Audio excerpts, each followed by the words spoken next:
Irmãos, vamos abrir a palavra de Deus em Marcos, capítulo 4, versículo do 35 em diante. Marcos 4, do 35 em diante.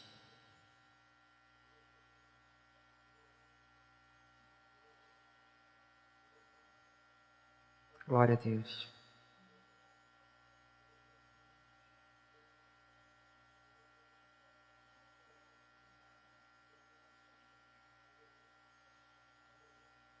Naquele dia, sendo já tarde, disse-lhes Jesus: passemos para outra margem.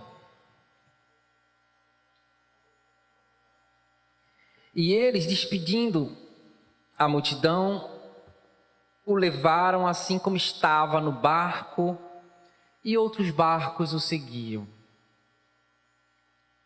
Ora, levantou-se grande temporal de vento, e as ondas se arremessavam contra o barco, de modo que o mesmo já estava a encher-se de água, e Jesus estava na popa, dormindo sobre o travesseiro. E eles o despertaram e disseram: Mestre, não te importa que pereçamos? Irmãos, é algo muito simples que eu tenho para falar com os irmãos hoje. É dentro desse texto.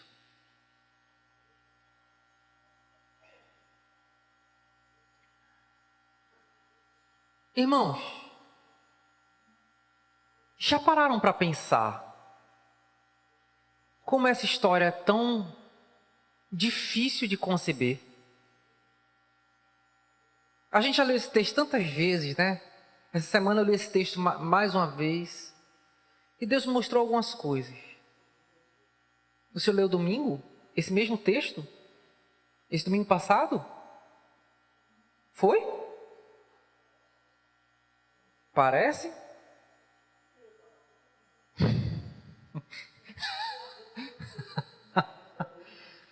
Ok. A fé, né? Então, a gente está no mesmo espírito. Amém, irmãos? Mas vejam só, queridos. O que me chamou a atenção nesse texto, e eu quero conversar com vocês aqui. Como é possível, Carlinhos, alguém dormir numa tempestade?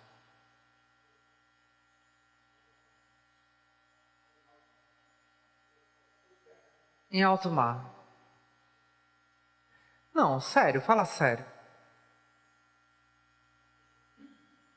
Irmãos, olha, escuta só.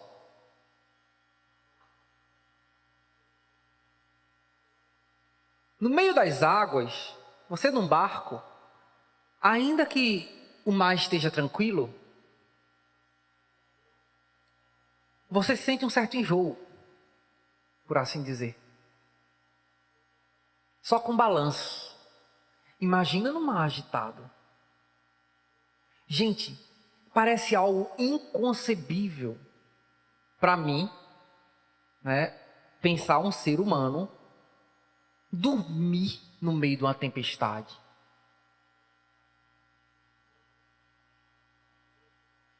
Alguém, tipo, talvez anestesiado ou alcoolizado, até se justifica.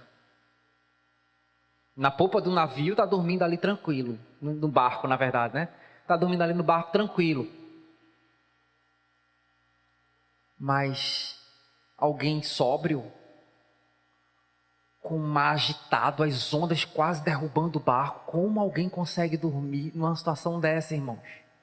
Como? Alguém pode me dar alguma pista? Vamos lá? Duas coisas, Sérgio.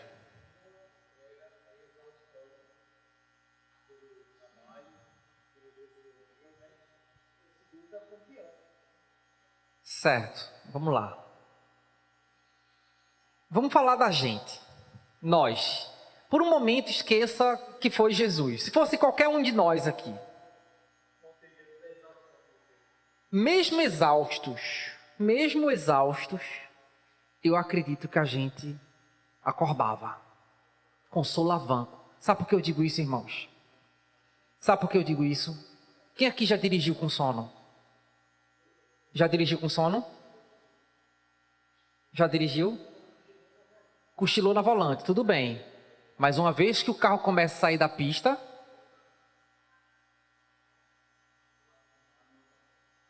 já imaginou você saindo da pista com o carro, passando, e você continuar dormindo?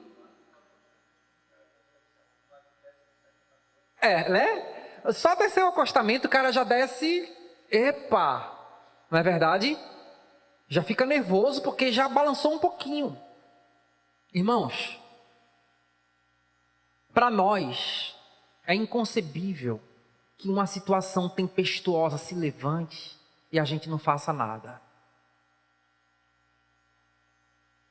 Para mim mesmo é inconcebível. Não consigo pensar eu dormindo com o barco agitado. Seria um absurdo, na verdade. Vocês estão entendendo, queridos? Seria um absurdo.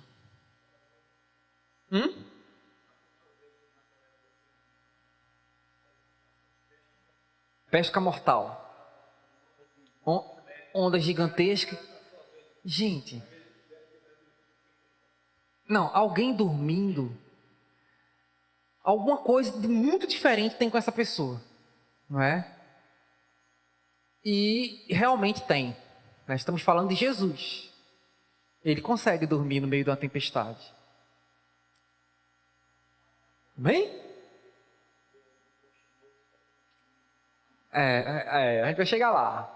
Então vejam só, eu fiquei pensando assim, e eu fiquei refletindo, se eu mesmo conseguiria dormir, se você conseguiria dormir, se algum de nós aqui conseguiria dormir numa tempestade. Eu acho que nenhum de nós conseguiria, irmãos. Minha opinião. Pegar a cabeça, colocar no travesseiro, o mar se agitar e você continuar dormindo como se tivesse tudo bem. A nossa natureza, ela não é de descansar no meio da tempestade. Quando a coisa começa a complicar, irmãos, na nossa vida, a gente perde muitas vezes a tranquilidade. Quando as ondas se levantam e o mar fica agitado, a gente se desespera. A gente não sabe como agir. Tem um texto da palavra que eu gosto muito. A gente vai voltar para cá. Deixa eu ver se eu acho ele aqui. Segura aí, tá? Marcos capítulo 4. Vamos abrir em Salmos. Salmos capítulo 107.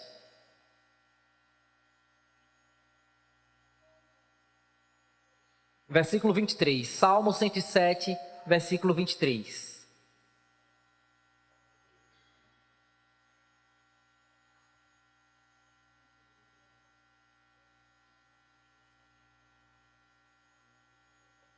A palavra diz assim: os que tomando navios descem aos mares, escuta só, tá? Essas pessoas que trabalham com tráfico,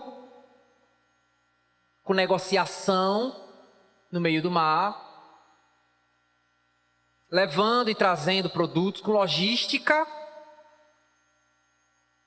Essas pessoas que trabalham no meio do mar,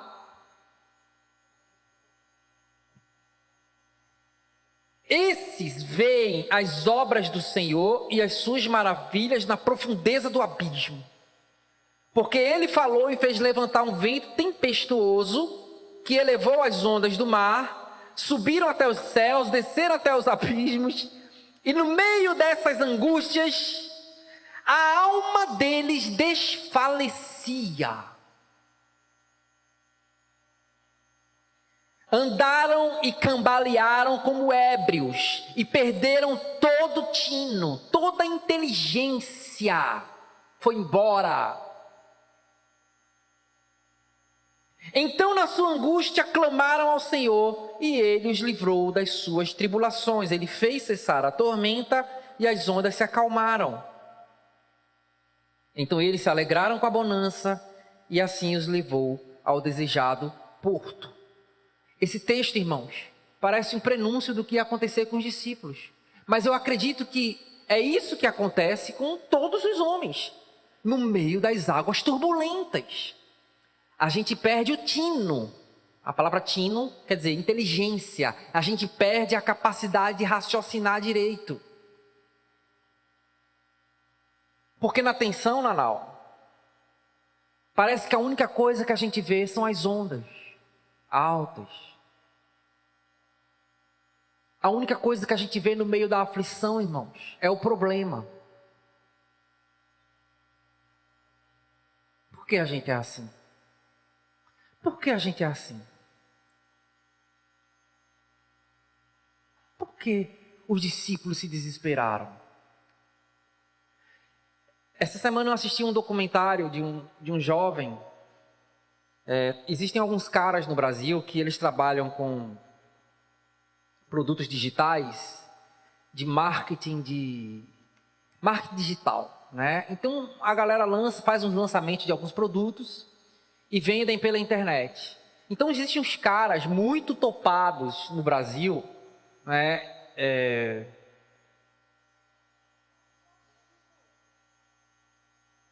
Ó o rabinho.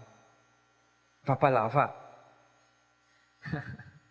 E aí, esses caras, existem alguns bem famosos, Thiago Nigro,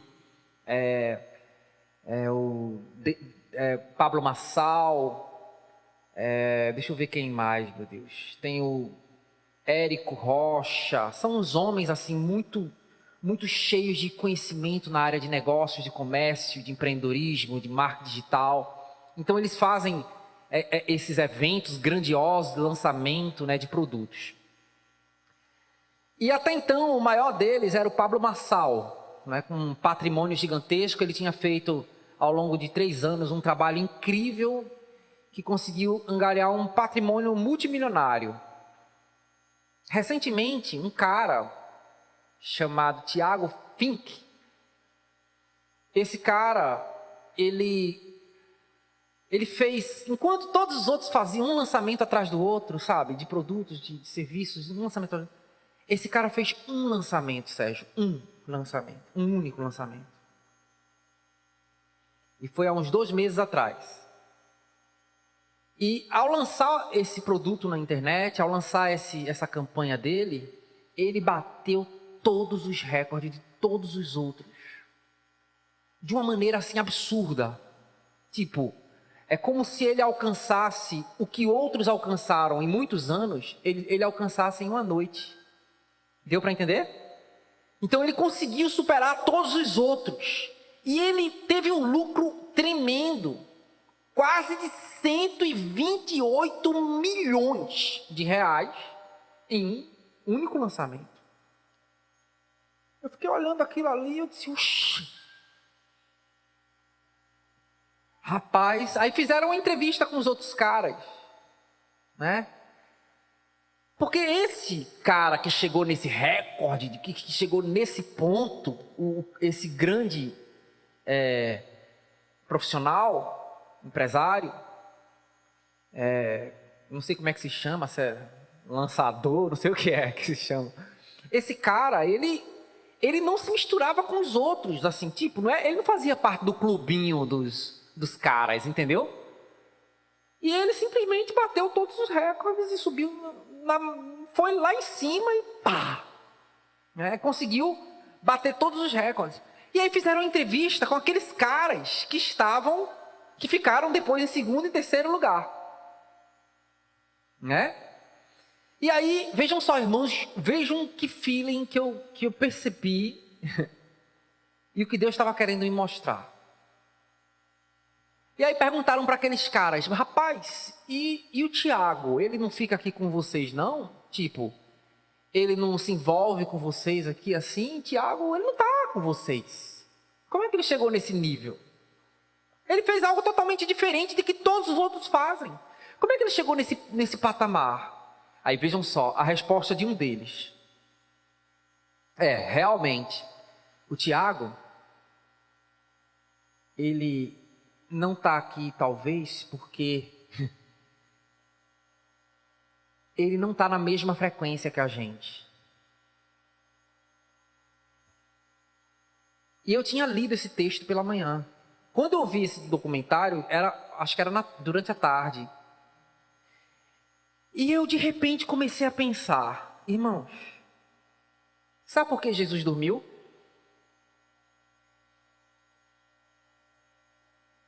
Porque Jesus não está na mesma frequência que a gente. Ele está em outra frequência. Ele está em outro nível. Vocês estão entendendo?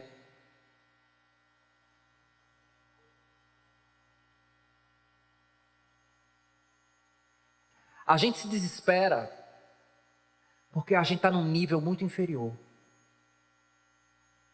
A gente perde a nossa paz porque a gente não conseguiu captar a frequência de Jesus. Ele dorme na tempestade. Jesus é capaz de dormir no meio de uma tempestade, Adriano. No meio de uma tempestade.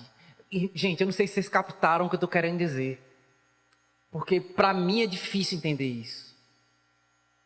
É como se eu tivesse que fazer alguma coisa para mudar a tempestade. É como se eu tenho que agir de alguma forma, eu não posso ficar passivo. E realmente as situações vêm de um jeito, irmãos, que a gente não espera. E a gente se inquieta, eu falo de mim, tá? A gente perde a paz, a gente fica desesperado. E eu tenho tido experiências difíceis com a ansiedade. Eu não tinha isso, irmãos. Depois que eu sofri o auge do burnout, que eu vim para cá, não sei se vocês lembram, quando eu vim para cá uns 2 anos atrás, e eu estava bem doente. Eu conheci alguns de vocês aqui, né? Mas quando eu cheguei aqui, irmãos, eu estava muito doente. Muito doente. E depois de adoecer daquela forma, eu nunca mais fui o mesmo. Porque eu venho tendo crises, eventualmente, de crise de ansiedade. De repente o coração começa a acelerar de uma forma, e eu fico ofegante, e parece que eu vou morrer, a sensação é de que eu vou morrer, começa a suar, e muito suor na mão, sabe? E não está acontecendo absolutamente nada. E eu fico num nível de angústia, de preocupação, dificuldade de respirar. Aí já entra a questão de síndrome do pânico, né? Que você começa a piorar. Se deixar a crise de ansiedade evoluir, acaba chegando na crise do pânico. Mas, graças a Deus, a crise do pânico vai para lá. E a ansiedade também vai-se embora. Mas entendam. E nessas horas, irmãos, mesmo que não esteja acontecendo nada de muito turbulento, a nossa natureza a gente é tão pequeno, né, que a gente perde a noção e as estribeiras, a gente perde o tino, como diz o salmo que a gente leu. A gente perde a capacidade de tomar decisões inteligentes. E a gente começa a tirar conclusões precipitadas. Esse é o perigo, irmãos. O que foi que os discípulos fizeram? Ao verem a situação caótica, eles acharam alguém para jogar sobre ele a sua frustração. Quem foi? Jesus. Jesus estava deitado, dormindo, em outra frequência, em outra vibe, mas eles viram Jesus ali e ele disse assim: você não se importa que a gente morra?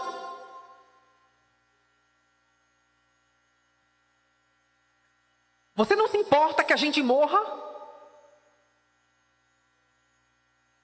Os discípulos perderam até o respeito. Eles perderam a admiração. Em um breve momento, eles olham para Jesus e pensam o pior de Jesus. Que ele não se importava com a vida deles. Que ele estava pouco se lixando para a situação. Tu não se importa que morramos?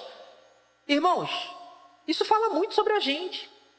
Às vezes a gente olha para Deus e o Senhor não está vendo não o que está acontecendo comigo, Senhor? O Senhor não está vendo não? Tantos anos de sofrimento, de angústia. O Senhor me esqueceu? E aí a gente começa a duvidar do caráter de Deus. De que Ele nos ama. De que Ele quer o nosso bem. De que Ele se preocupa conosco. De que Ele está atento a cada fio de cabelo da nossa cabeça. A gente começa a tirar conclusões precipitadas sobre Deus. E isso é um perigo, irmãos. Porque no momento em que a gente começa a desconfiar de Deus, a gente passa a confiar em nós mesmos, na nossa força. Só que a gente não é nada para as ondas, irmãos. A gente não é nada para as ondas. A gente não é nada para as ondas dessa vida.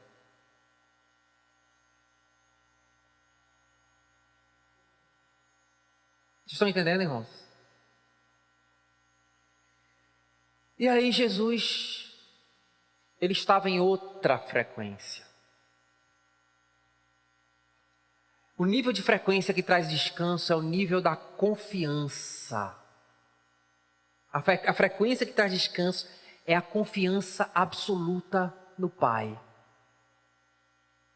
É a confiança em Deus.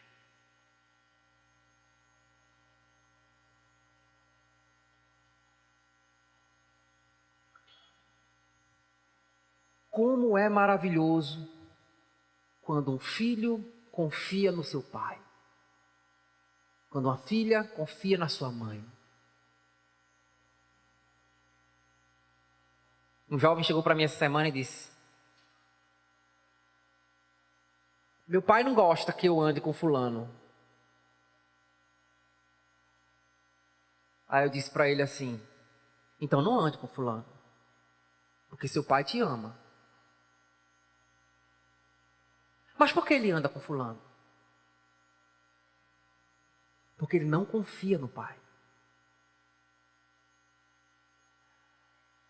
Porque se confiasse, não andava. Vocês estão entendendo, irmãos? Por que a gente faz o que faz? Porque a gente não confia em Deus. A gente só faz o que faz, irmãos, porque a gente não confia em Deus. Porque se a gente confiasse, a gente não fazia.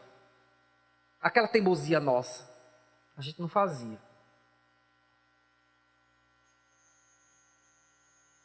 Mas Jesus, ele era totalmente dependente do Pai. Escuta só, eu vou ensinar uma coisa para os irmãos aqui. A dependência, ela nasce da confiança. A independência de Deus não é o maior pecado que o homem comete. A gente aprendeu isso lá atrás. Não é. Não é o maior pecado que o homem comete contra Deus. Não é a independência de Deus. A independência de Deus, ela vem do grande pecado. Ela nasce de um grande pecado que vem antes dela.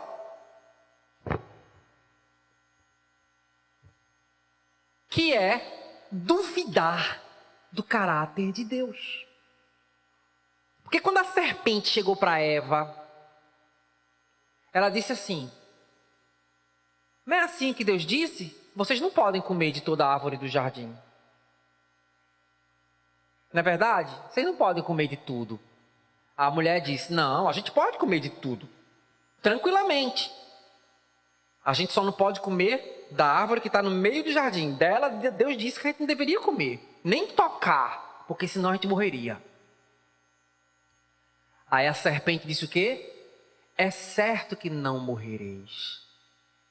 Porque Deus sabe que no dia que você comer desse fruto, você será conhecedor do bem e do mal. Irmãos, preste muita atenção nesse feeling aqui.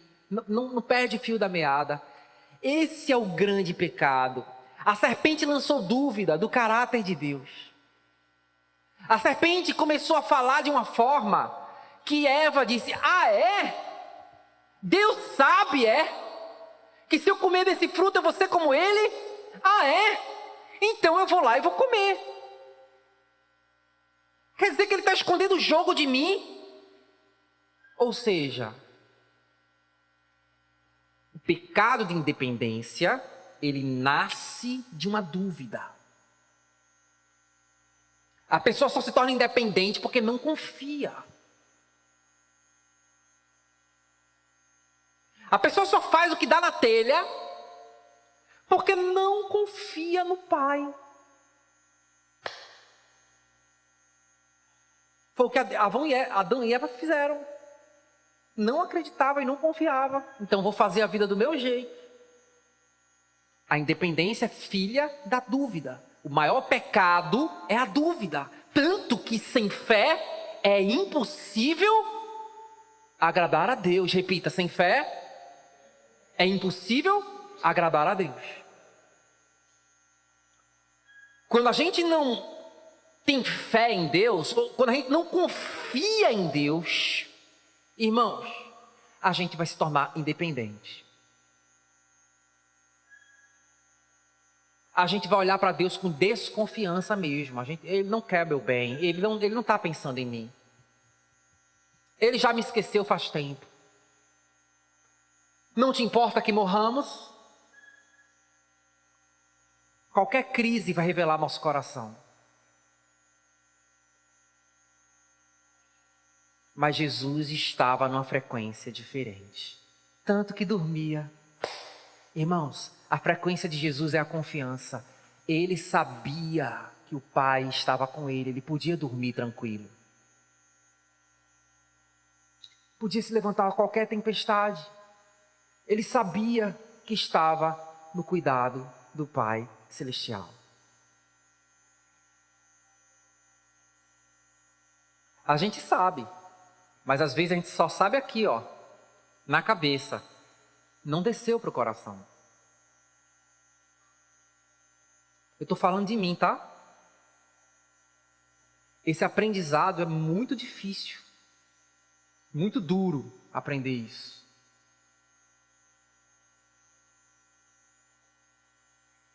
Mas Deus está querendo ensinar para a gente. Tanto que me fez repetir o mesmo texto que meu pai leu semana passada. Eu não sabia que ele tinha meditado isso.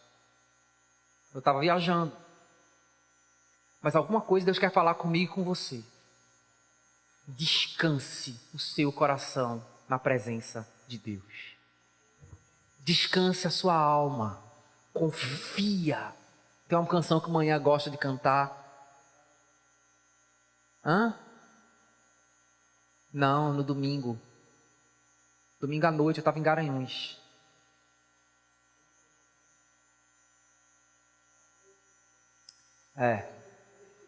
E aí, irmãos,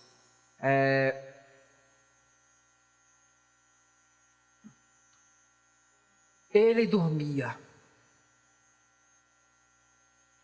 Ele descansava, porque sabia que o seu pai já estava preparando tudo. E todas as coisas estão no governo do Pai. Irmãos, eu assisti um documentário também essa semana sobre os irmãos na China. Nossos irmãos cristãos na China.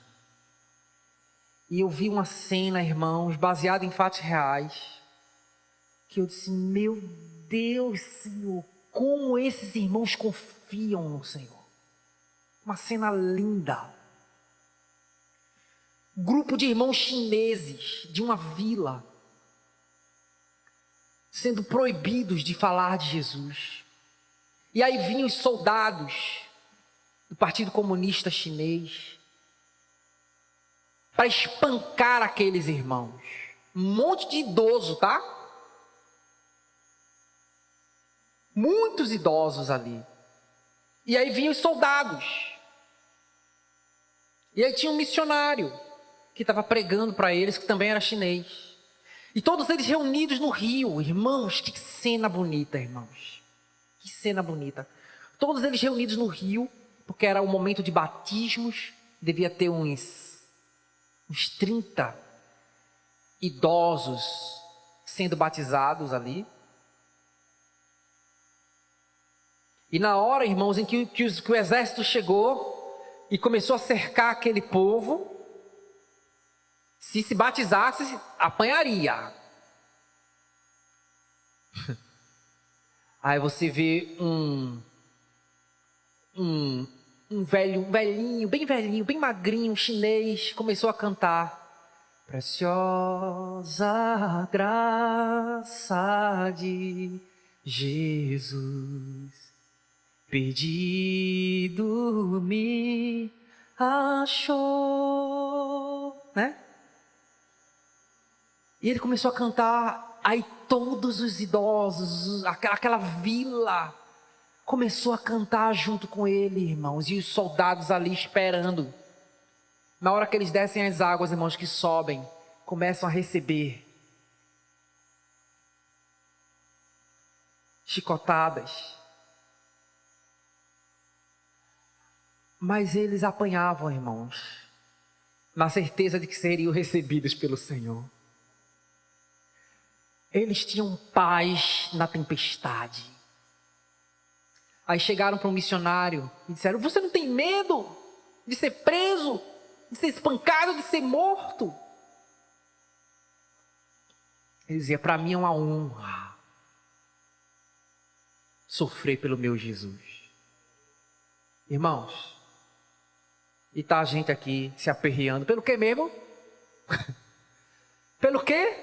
A gente está se aperreando, a gente perde a nossa paz. Pelo que mesmo, irmãos? Que a gente reclama com Deus? É o que está fazendo com que a gente reclame com Deus? Que pensa que Ele não se importa com a gente? E, irmãos, aqueles irmãos estão apanhando de cacetete, idosos, mas não perdem a sua confissão e a sua fé no Senhor.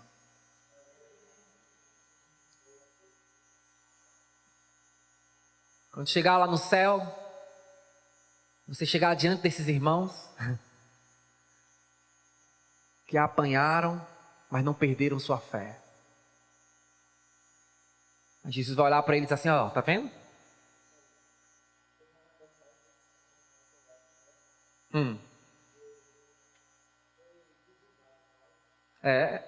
Queridos, os tempos vão ficar difíceis. Não pense que vão ficar fáceis. Mas a gente precisa confiar que tudo está no controle do Senhor. Tudo está no controle. Irmãos, olha, a minha fé no dia de ontem foi renovada na palavra de Deus. Deus dizendo ao meu coração: porque sois tímidos, homens de pequena fé. Jesus repreendeu eles e chamou a fé deles, a confiança deles de pequena. Vocês não confiam no Pai que vocês têm? Como é que você pode duvidar do amor do seu Pai? Você acha que Ele vai deixar você nesse mar? Confia no Papai do céu. Confia no Senhor. As ondas vão se levantar. Mas Jesus está sentado no trono. Ele está acima da situação difícil. Eu tenho dito para mim mesmo, Aninha, Ele está no controle da situação. Pense no seu problema agora, em nome de Jesus. Pense no seu problema. Pense um pouquinho, feche seus olhos. É o quê? É um problema financeiro? É um problema em família? É um problema de saúde? É um problema com algum vizinho, alguma coisa? Qual o seu problema? Diga a si mesmo: eu confio no meu Pai. Ele está no controle da situação. Jesus está no controle da situação. Amém, irmãos? Vamos ficar em pé, vamos orar? Vamos orar ao Senhor. Você pode abraçar quem está perto de você?